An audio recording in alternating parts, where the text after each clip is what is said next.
प्यारे बच्चों, मैं आज कक्षा 10वीं के लिए क्षितिज भाग 2 से पाठ 11 राम वृक्ष बेनीपुरी जी का रेखाचित्र बाल गोविंद भगत आपको पढ़ाने जा रहा हूँ। सर्वप्रथम मैं आपको राम वृक्ष बेनीपुरी जी का जीवन परिचय बताना चाहता हूँ। राम वृक्ष बेनीपुरी जी का जन्म बिहार के मुजफ्फरपुर ज़िले के बेनीपुर गांव में सन 1899 में हुआ। प्यारे बच्चों, इनके माता पिता का निधन जो है बचपन में हो गया और इनकी आरंभिक शिक्षा अभावों, कठिनाइयों और संघर्षों में व्यतीत हुई। 10वीं तक की शिक्षा प्राप्त करने के बाद वे सन 1920 में राष्ट्रीय स्वाधीनता आंदोलन में सक्रिय रूप से जुड़ गए। इन्होंने राष्ट्रीय सरोकार की भावना से कार्य किया और अनेक बार जेल भी गए। 15 वर्ष की अवस्था में बेनीपुरी जी की रचनाएं पत्र पत्रिकाओं में छपने लगी। राम वृक्ष बेनीपुरी जी बेहद प्रतिभाशाली पत्रकार थे। उन्होंने अनेक दैनिक, साप्ताहिक एवं मासिक पत्र पत्रिकाओं का संपादन किया, जिनमें तरुण भारत, किसान मित्र, बालक, युवक, योगी, जनता, जनवाणी और नई धारा उल्लेखनीय हैं। प्यारे बच्चों, गद्य की विविध विधाओं में उनके लेखन को व्यापक प्रतिष्ठा मिली। उनका पूरा साहित्य बेनीपुरी रचनावली के 8 खंडों में प्रकाशित है। उनकी रचना यात्रा के महत्वपूर्ण पड़ाव है।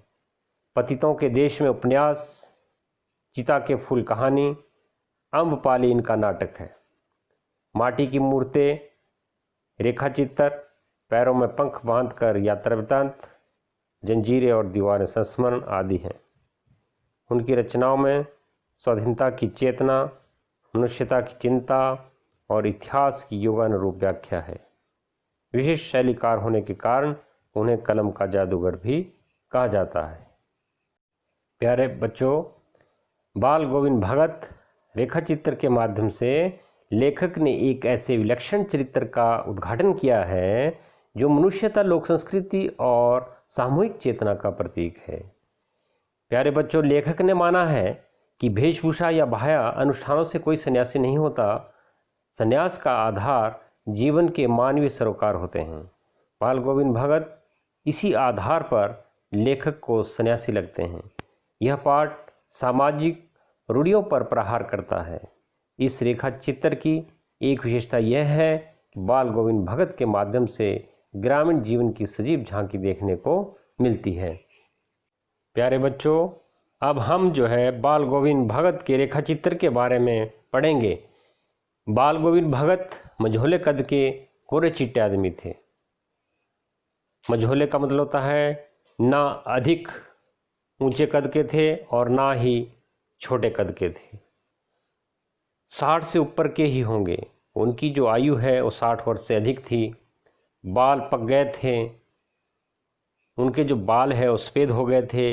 लंबी दाढ़ी या जटाजूट तो नहीं रखते थे। जटाजूट होता है लंबे बालों का जूड़ा। लंबी दाढ़ी इस तरह की वो है, लंबी दाढ़ी और लंबे बाल जो है नहीं रखते थे, किंतु हमेशा उनका चेहरा जो है सफ़ेद बालों से ही जगमग किए रहता। उनके चेहरे पर सफ़ेद बाल थे, जिस कारण उनका चेहरा जो है सफ़ेद बालों से जगमगाता रहता था। कपड़े बिल्कुल कम पहनते थे। कमर में एक लंगोटी मात्र और सिर में कबीर पंथियों की सी कनफटी टोपी। कहते हैं वे अपने शरीर में वस्त्र जो है बहुत कम धारण करते थे और कबीर पंथियों की जो है कबीर की मान्यताओं के अनुसार कहते हैं वो कनफटी टोपी धारण करते थे। जब कहते हैं सर्दी आती थी, एक काली कमली ऊपर से ओढ़े रहते थे। जब सर्दी आती थी तो वो काला कंबल जो है ओढ़ लेते थे। मस्तक पर हमेशा चमकता हुआ रामानंदी चंदन तिलक लगाते थे, जो नाक के एक छोर से ही, छोर होता है किनारा, जो नाक के एक किनारे से कहते हैं शुरू होता था और औरतों के टीके की तरह वह जो है वो दिखाई देता था। गले में तुलसी की जड़ों की एक बेडौल माला जो है बांधे रहते। गले में कहते हैं बाल गोविंद भगत जी अपने गले में सुंदर कहते हैं तुलसी की जड़ों की जो माला जो है वो पहनते थे। ऊपर की तस्वीर से यह नहीं माना जाए कि बाल गोविंद भगत साधु थे। लेखक कहता है कि उनकी वेशभूषा और उनकी साधारणता को देख करके ऐसा प्रतीत होता है कि मानो वे साधु थे, परंतु उनका जो व्यवहार है और उनका जो वेशभूषा है वो साधु की तरह थी, परंतु वे गृहस्थ थे कहते हैं, परंतु वे बिल्कुल गृहस्थ थे। उनकी गृहिणी की तो मुझे याद नहीं। लेखक कहते हैं कि उनकी मुझे पत्नी की याद नहीं है, परंतु उनके एक बेटा और एक बहू जरूर थी कहते हैं, जिनको मैंने देखा था। थोड़ी खेतीबाड़ी भी थी कहते हैं उनके, एक अच्छा साफ सुथरा मकान भी था, किंतु खेतीबाड़ी करते, परिवार रखते भी बाल गोविंद भगत साधु थे। साधु की सब परिभाषाओं में खरे उतरने वाले थे। लेखक कहते हैं कि उनके खेतीबाड़ी थी, परिवार था और साधु की तरह जो है वो दिखाई देते थे। साधु जैसा आचरण नियम वो करते थे। उनकी जो है वेशभूषा उन्हीं के अनुरूप दिखाई देती थी। कबीर को वे साह मानते थे, कबीर को कहते हैं वे साह मानते थे और उन्हीं के गीतों को गाते, उन्हीं के आदेशों पर चलते, कभी झूठ नहीं बोलते। लेखक कहते हैं कि वे कभी भी अपने जीवन में जो है कभी किसी से झूठ नहीं बोलते थे, अच्छा व्यवहार रखते थे और किसी से भी कहते हैं कभी भी संकोच नहीं करते। यदि कोई व्यक्ति कहते हैं उनको कोई कहते हैं किसी बात के लिए कहते हैं कोई विरोध करता था तो उसका कहते हैं उत्तर देने के लिए वो कभी कहते हैं संकोच नहीं करते थे, ना ही किसी से खामखा झगड़ा मोल लेते थे, किसी की चीज़ नहीं छूते थे और ना बिना पूछे व्यवहार में लाते थे। बाल गोविंद भगत जी कहते हैं अपने नियमों के प्रति बड़े आवद्ध थे, वचनबद्ध थे और अपने इस नियम को कभी कभी इतनी बारीकी तक ले जाते थे कि लोगों को कौतूहल होता, जिज्ञासा होती थी। लोगों को कौतूहल का मतलब होता है जिज्ञासा। कभी वह दूसरे के खेत में शौच के लिए भी नहीं बैठते थे। वह कहते हैं गृहस्थ थे, लेकिन उनकी सब चीज़ साहब की थी। जो कुछ खेत में पैदा होता सिर पर लाद कर पहले उसे साहब के दरबार में ले जाते और जो उनके घर से 4 कोस दूर पर था एक कबीरपंथी मठ से मतलब वह दरबार में भेंट रूप रख लिया जाकर प्रसाद रूप में जो उन्हें मिलता उसे घर लाते और उसी से गुजारा करते।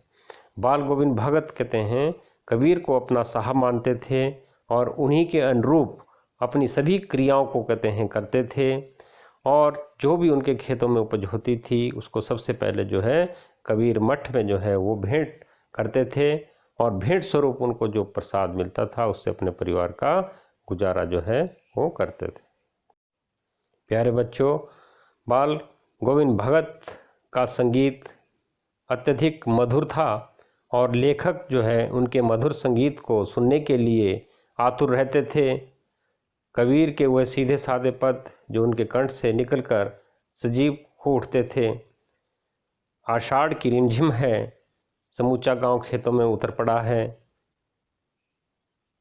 लेखक कहता है कि आषाढ़ का मौसम है, वर्षा ऋतु जो है वो संपूर्णतः जो है आच्छादित है और समूचा गांव खेतों में जो है वो कार्य करने के लिए निकल पड़ा है।